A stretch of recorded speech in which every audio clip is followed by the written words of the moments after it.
we'll go ahead and get started the activities and program for today. And we welcome all of you. It's a pleasure to have all of the students from our various schools here in Spanish Fork, and we congratulate each of you as our school winners.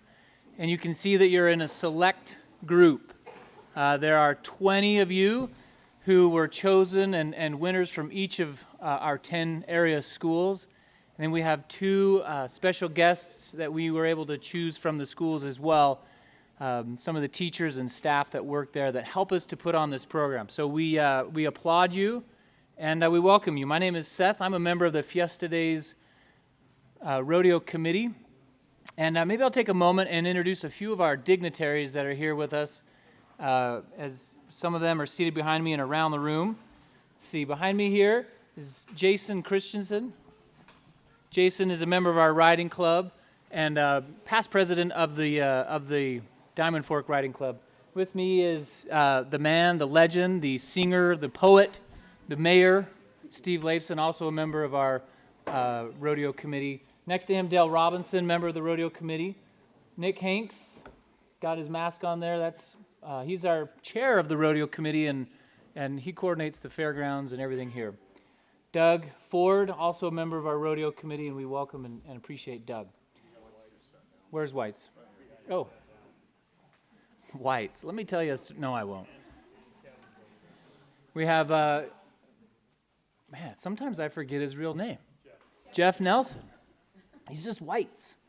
Jeff Whites Nelson, also a member of our rodeo committee. Walking away, trying to hide out of the spotlight, is Kevin Parker, president of the riding club right now, and all-around great guy. His wife, Shar, who just is such a helper to everything that we do, and we appreciate her. Let's see. Standing up over there, dressed in black, good thing he doesn't have a six-shooter on his hip, is our announcer, Greg Simus. He flew in from Pennsylvania and is here to be a part of our rodeo. You hear him every year if you go to the rodeo, the great voice of our Fiesta Days rodeo, and we appreciate having him here, and we'll hear from him. Next to him, kind of slinking there, trying not to be recognized, is Angie Warner. She does all of the support work for us, and we greatly appreciate her and recognize her. Let's see. I think should we recognize Lana Hiskey? Maybe?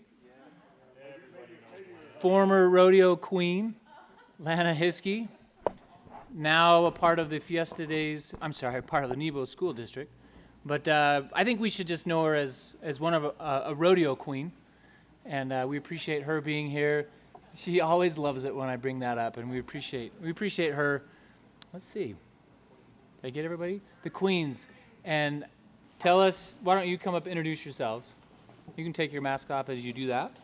And tell us your name and where you're from and what your position is this year in our rodeo royalty. What you'll hear, and I think is always amazing about the ladies who help us with our rodeo, is they come from various places, and it's quite an honor and quite a prestige for them to be associated with the Fiesta Days Rodeo. We greatly appreciate them and the work that they do. So let me have them introduce themselves, and then I'll have to work on getting to know them by their eyes, and I'll work on that. Okay, hi everybody. My name is Hadley Seeds, and I'm your Fiesta Days Queen, and I'm from West Point, Utah.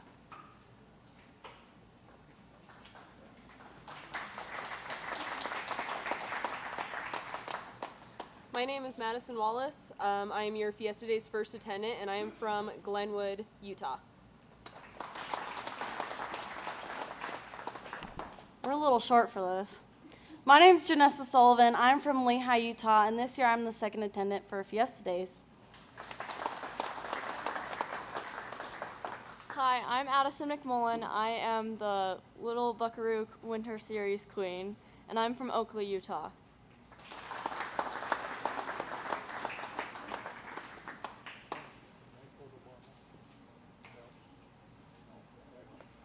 Thank you, ladies. It's amazing, isn't it, where they come from, and they'll be here all nights of the rodeo, and you'll see them in the arena on Wednesday night when you're there, and they perform various functions for us as they help keep the animals and the cowboys and cowgirls safe. All right, let me kind of run through a couple of amazing things. First of all, this year we had a contest. Well, let me get to that in a minute. And this maybe is for the parents. Hopefully you students remember this. In 2016, we read as a collective group 2,380,000 minutes. 2,380,000 minutes. In 2017, we slipped just a little bit and read 2,340,000 minutes. In 2018, we switched months. We had typically read in the month of March, and in 2018, we switched to the month of April. It's kind of a convenience thing for us as a rodeo committee, frankly. But it was a bad move because April has spring break, and generally the reading slows down, right, during spring break. So in 2018, the students read 2,038,000 minutes. So we lost like 300,000 minutes as a collective group. So in 2019, we challenged the students to read more, even though we still did it in April. We knew that if we could encourage more reading, they would rally, and they did. Just a little bit more, 2,050,000 minutes. So we rallied, and I think we added about 15,000 minutes from 18 to 19.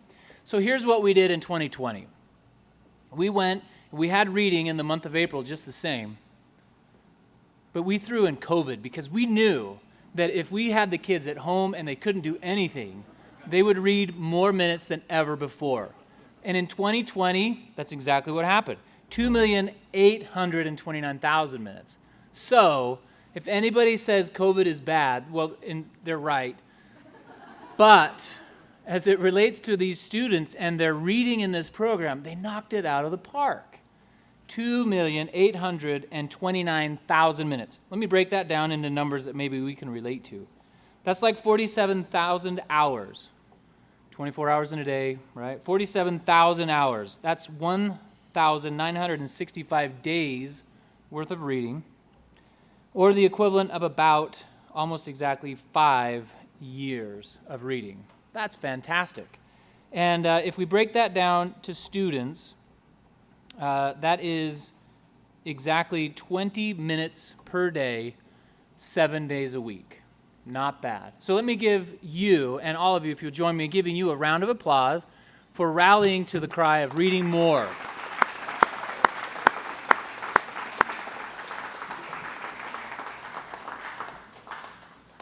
I'm a little nervous about what the committee's going to cook up to make it so we can beat 2020 in 2021. But I promise you it'll be different, and just have to, I guess, wait and see what we do in 2021. So with that, let's recognize our student winners. And we're going to run around the room here, and we'll start with our two students from Spanish Oaks. And it's a little bit different, and you guys don't know this because you probably haven't been here from one year to the next, but we're going to have you stand up in your seat, and if you'll turn around and wave to everybody. But we'll announce you, and just stay where you are, and we'll recognize everybody. I am going to do my absolute best to get your names right. And if I don't, please forgive me. So we'll start over here with two of our students from Spanish Oaks Elementary, Madison Jensen.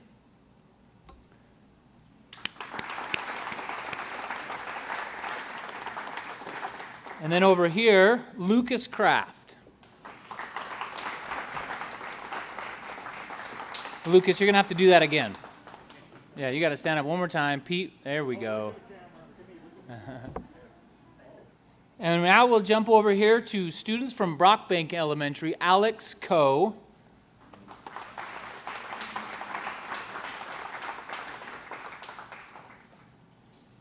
And then we have Lydia Mendenhall.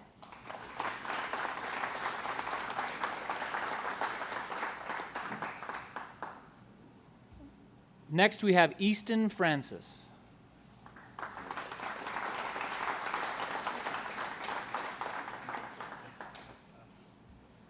Next, we have, and these students are from Canyon Elementary. Sorry, guys. We have Hendrix Levenger.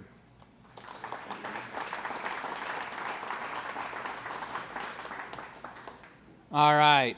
Moving on to East Meadows Elementary, we have Anthony Albertson.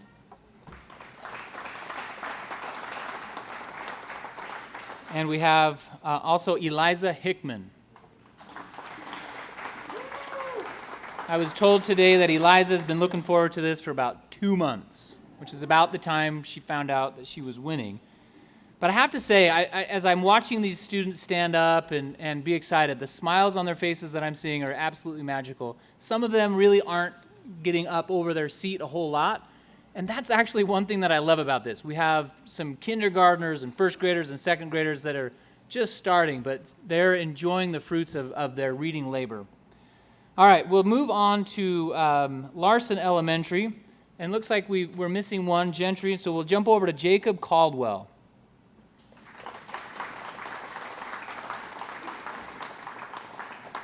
All right, that's Larson Elementary. We'll move to Maple Ridge, and we have one student there from there, Trey Laird. Trey, there you go. Our next school is Park Elementary with Kimberly Carlson.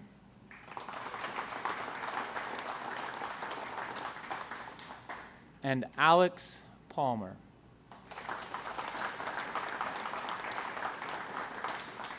From Reese Elementary, we have Logan Taji. As I got to meet the Tajis, they're like, seriously, you're going to rat me out? As I got to meet the Tajis tonight, I was so happy. They're relatively new to Spanish Fork, and I'm super excited that they were able to win and just become a part of the fabric of the community. That's one of the things I just love about Spanish Fork, that whether you've been here for a few months or a few years, you're always and almost immediately in the fabric of our community. So we welcome Logan and his family, and congratulations to him. We'll jump back to one of our special guests. This is Sherry Peterson from Spanish Oaks Elementary. We thank her and congratulate her for being selected as one of our special winners.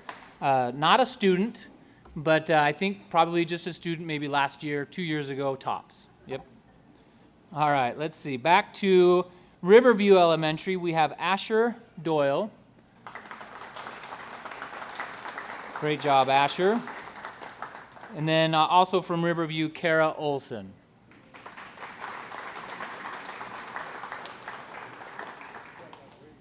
All right. We'll move to Sierra Bonita Elementary, and we have Jamison Packard.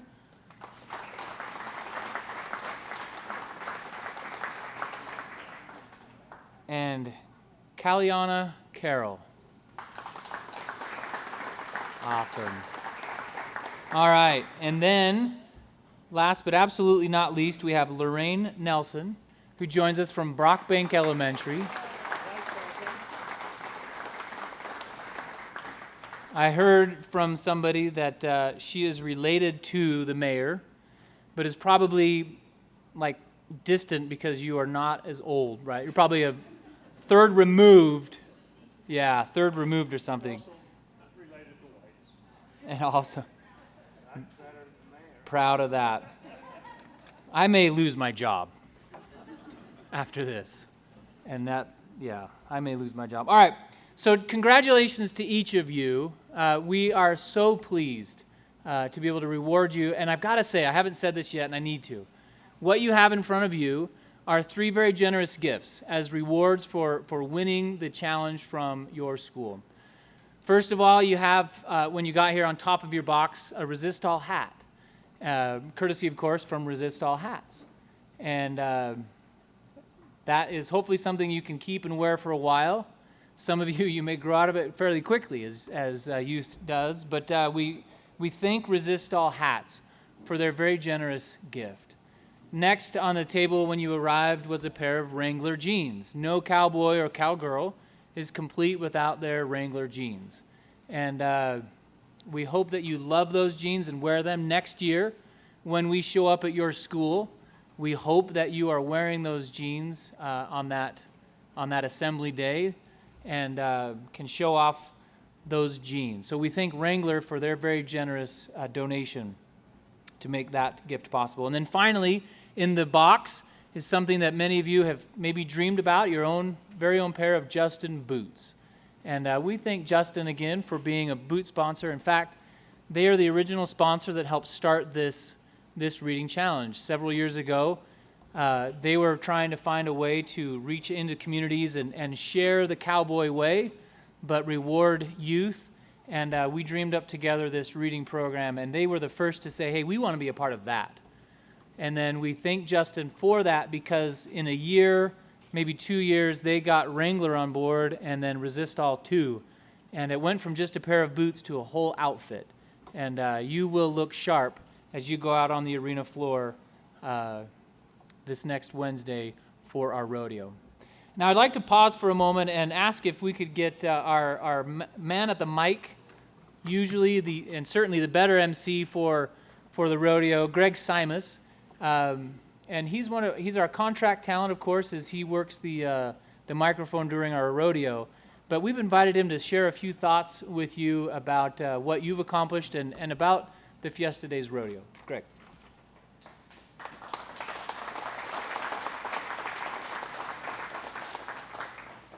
Wow, well, thank you. First off, thank you to the committee and Diamond Fork Riding Club and everybody for having me and yourselves here tonight. But 5 years of reading. I can't pick out 5 years since I went to high school where I read a book and finished one. So what you guys have accomplished, kids, first and foremost, be proud of yourselves. Hold your head high. In a day and age where we live in technology and all the distractions that are out there, even if your book is read online, that's still reading a book. You guys have done something that I can't even get a percentage. That I'm a father of 3 boys. I know how little these kids read nowadays. So I can attest to that. I mean, they range from 17 to 8 years old. And for you guys to read equivalent to over 5 years, I believe I heard Seth say, is absolutely incredible. And I know we've asked you to be proud of yourselves, but for myself, coming into this community, I want you to I want the kids to give yourselves a round of applause and be proud of what you guys have accomplished right now. So kudos to you. 5 years. 5 years. In fact, thinking about it, I think Where the Red Fern Grows in 7th grade may have been my last book. Could be my last book, don't know. But there's so much to be proud of from your personal accomplishments, but there's a lot to be proud of from the community in which you live. To put it in perspective, I've announced rodeos and Western sporting events in 7 Canadian provinces, over 7 cities in Australia, and over 40 states in the United States. 5 years ago, when I first came to Spanish Fork, I felt welcome. There is a welcoming when I turn onto Main Street off of 15. There is something very inviting, and you guys have an open arm kind of mentality in this community. And I see it every day when I drive down Main Street coming to the rodeo, from the kids walking up and down the streets and getting the snow cone, even though it melts within 2 seconds, but you still get it. But you see the community coming together. I don't see that everywhere. From the southeast of the United States to the northeast of the United States to the southwest, I'm very fortunate to hold the microphone and make a living. But there's something very inviting about this community and very welcoming. And it's from the infants in the strollers up and down Main to those that have been attending this rodeo in every year of its existence. So this is a highlight for me every year to come here in July. And this is my 5th year here. But the rodeo's phenomenal. It is absolutely can compete with the best rodeos in the world. And I'm not saying the United States, but there's something so much more than what you will see for 5 nights here starting Monday night. It's the community and it's the families. I mean, I can't wait. In fact, this year, Nick and I were talking, I was bringing my family because I couldn't have a rodeo the weekend before and I can't have a rodeo the weekend after because of the way the Spanish Fork fell, the way these dates fell. So we were packing up. I was loading the family coming out. I've been bragging on this place to my wife and my kids, and unfortunately, due to circumstances that are out of our control this year, I couldn't do that. But still, they'll get phone calls every day saying, I can't wait for you to come to Spanish Fork. I can't wait for you to see the family involvement, the communities, and I want my kids to be here to see how many y'all read, because maybe it'll rub off on them. But first and foremost, congratulations, each and every one of you youngsters, for your accomplishments. Congratulations to those that couldn't be in attendance tonight. Thank you for, again, opening your community to myself and the over 600 contestants that'll be here and the other contract personnel, 3 bullfighters, music man, video people. This is a highlight on our stop each and every year to come to the Spanish Fork Fiesta Days Rodeo. So thank you again for having me, and congratulations, kids.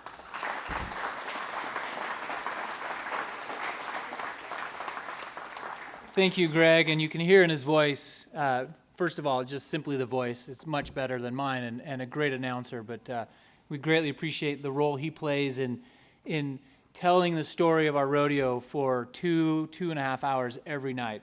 Does a great job. I appreciated how much he emphasized the number of 5 years, and it occurred to me that that's about the age of a kindergartner. So we read.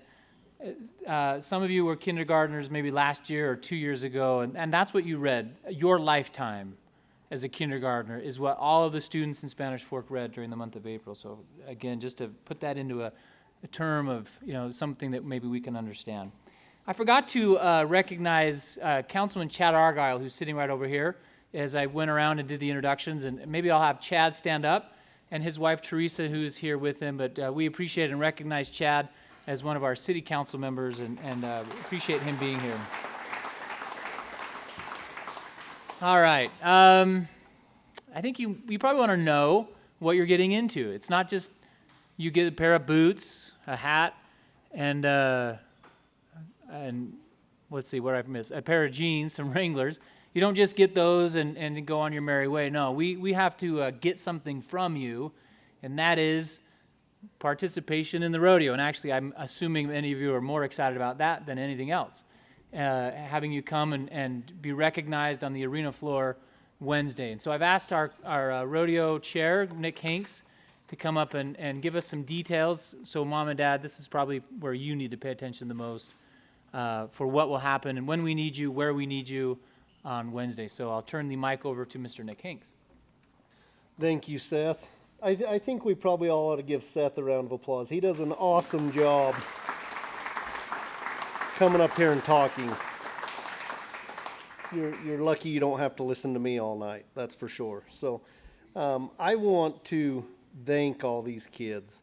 One of the funnest things we get to do is go and do these reading assemblies that Seth probably said, but we go to all 10 elementary schools in Spanish Fork, and we do those over the course of 3 days. So some of you that catch us at the first school, we're not real great, but by the 10th one, we've got it down. So they're long days, but it's awesome to see the kids. They're excited. We kind of teach them a little bit about rodeo and talk to them a lot about reading, and their enthusiasm is contagious. So thank you, kids.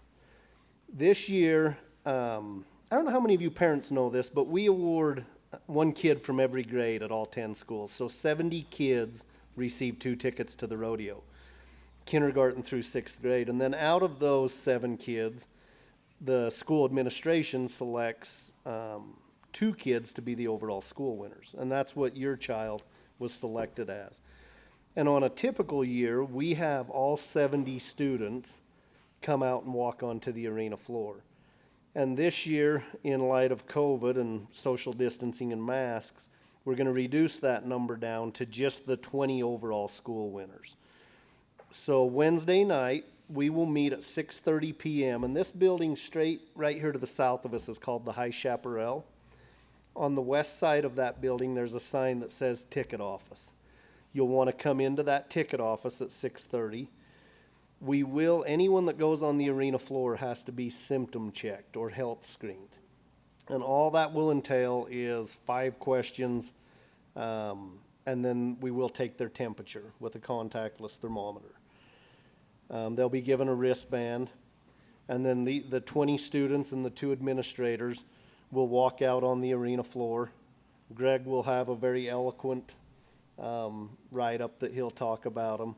We'll honor the other 50 students that aren't able to come on the arena floor with us this year on the video board and some other fun ways.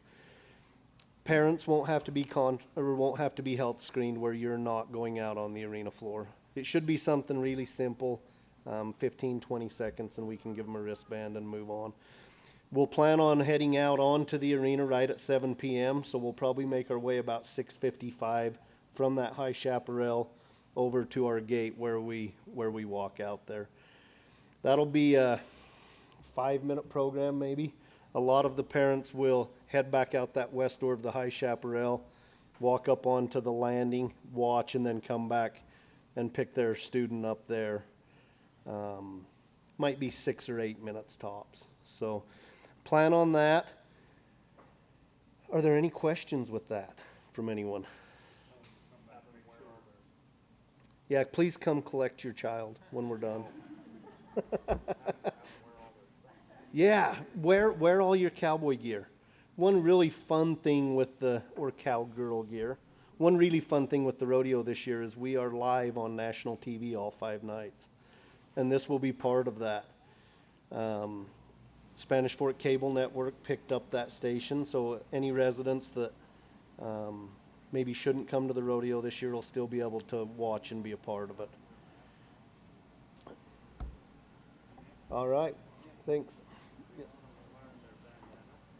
Yes, we will want to have a face covering on them. The bandanas they got here tonight will work well. We'll probably have some of those available again on Wednesday night there for you. So, Seth? Thank you. Yeah, every night of the rodeo we'll actually have a bandana, and each night it'll be different color. Some of you got different colors tonight, but we'll have a different color every night, and we'll make those available so that people have the ability to do that and keep each other well and safe. We're nearing the end of our time together, but I wanted to share with you just a brief, maybe a brief summary of how we got to this point. And this is not so much focused on the reading program, but on how we got to pull off a rodeo in 2020. And I think this is a story we're sharing and something that you, hopefully mom and dad for sure, and maybe the kids will remember as something extra special, because this isn't happening just because it happens every year. So in April, our committee meets every month. We meet every month and 12 months out of the year. And we'll start, actually we meet in August to start planning the 2021 rodeo, and we'll start cooking up what we need to do to, top the 2020 reading challenge in August.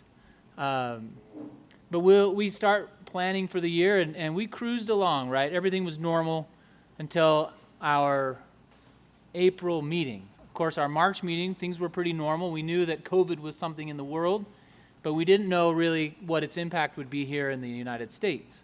By the April meeting, the world had dramatically changed, right? By the April 1st, when we meet, kids were no longer in school. The NBA had stopped playing games. The world stopped, right? And we started to wonder, would we be able to have a rodeo in July? And we were very optimistic. No, this won't be very long. We can get through this quickly. By the May meeting, we started to scratch our heads and say, wow, I don't know. This is really intense, and it's not going away. And as a committee, we started to search, can we actually pull off an event like this? And the world started canceling all of their events. And the safe thing to do, we have a lot of new phrases in 2020, right? Like social distance, face coverings instead of saying masks. And a lot of events were canceled, like the NBA and other rodeos even started to cancel. In May, we were seeing July events canceled. Near the end of May, we set a deadline that we were going to meet twice in the month of May. And we said, we've got some research to do. We've got some stones to look under. Is it the right thing to cancel, or is it the right thing to move forward? And if it is, how can we? We began coordinating with the state of Utah, the health department there. We began coordinating in the month of May also with the county health department. And in our 1st of May meeting, I think as a group, and I don't know, maybe you'll see their heads nod behind me as I say this, as a group, we felt like it was a long shot that we could have a rodeo. But by the end of May, as we coordinated with the state health department, they said, we've got to figure out how to do this stuff amid a pandemic. We can't just stop life. We stopped life in April, we stopped life in March, And it was really rough. And I think most everybody would agree, that was really tough. My children remind me often, that was really hard, Dad. And so the state health department directors and the leaders in the state said, if we can figure out a way to get people to wear a mask, and we can decrease the capacity. So we typically have about 8,300 people in the arena. This year our COVID capacity is 6,000. If we can, and we know where everybody is seated. So you have a ticket, and we know that the Francis family is sitting in section M, row 12, right? We have that in the database because you bought those tickets with your name. Every once in a while we do get a Mickey Mouse, but not usually. So we know where you're seated, and that helps with contact tracing. We'll never use that information unless we need to contact you because something went wrong, right? But as the state began to review what we do normally and what else we can do, state leadership said, we think you can have this rodeo, and more importantly, we think you should have this rodeo because we need to figure out how to move forward. And as you see with me in this bandana, and many of you, right, with the mask that you're wearing, this is a part of what will be the success of being able to put together an event in 2020. And this was back in May where masks were still kind of debatable as far as some of the science. And of course, there's a lot of politics out there and there's a lot of issues. And we've chosen as a committee to take all of that emotion and just set it aside. Because if we want to and know that we can have a rodeo, we've been given the direction that we've been given. And so you see us here wearing our masks, and we don't have to wear them if we're socially distanced, but as we get together, you'll see us put those on, and that's a part of what it is. But I tell you, as a group, when we made a vote, I think it was June 3rd-ish, so we punted 3 times. 1st of May, end of May. We punted one last time as we researched just a little bit more. And as a committee, we made a vote, and it was unanimous. Let's go forward, and let's do what we need to do because this town can do it. We can pull it off, and we can follow whatever the rules are. And so we appreciate you being a part of this. And it's going to be different. It's going to be unique. But we are a part of doing something that is really, hopefully, going to show the world that we can be safe, but we can have fun, and we can keep some of those traditions that we know and love. So I just want to express my appreciation to the committee and the community for having the courage to move forward and having the bravery to follow the guidelines that are suggested, because this is going to be unique, and you're a part of it. So on Wednesday, when your kid is out there on the arena floor, Mom and Dad, we hope that you're able to get some pictures. If you have the Cowboy Channel, whether it's on the city's network or on some other television provider, set the DVR, and remember this, because this is going to be special. Pete, will that be available? Can we make that video? We can't, can we? We don't have the media rights anymore. Yep, we don't have the media rights. But set the DVR and get that for your family. And with that, we say thank you again and congratulations. We'll see you all Wednesday, no later than 6:30 in the ticket office, also known as the High Chaparral, right over here. Let's have a rodeo. Can I get from all of you maybe one last hoorah, and instead of saying hurrah, let's say yee-haw on 3. 1, 2, 3. Yee-haw! Now I'll tell you, that was pretty weak. That was pretty weak. I think we need one more. Eliza, I didn't hear you. So I need one more from the gut. Yee-haw!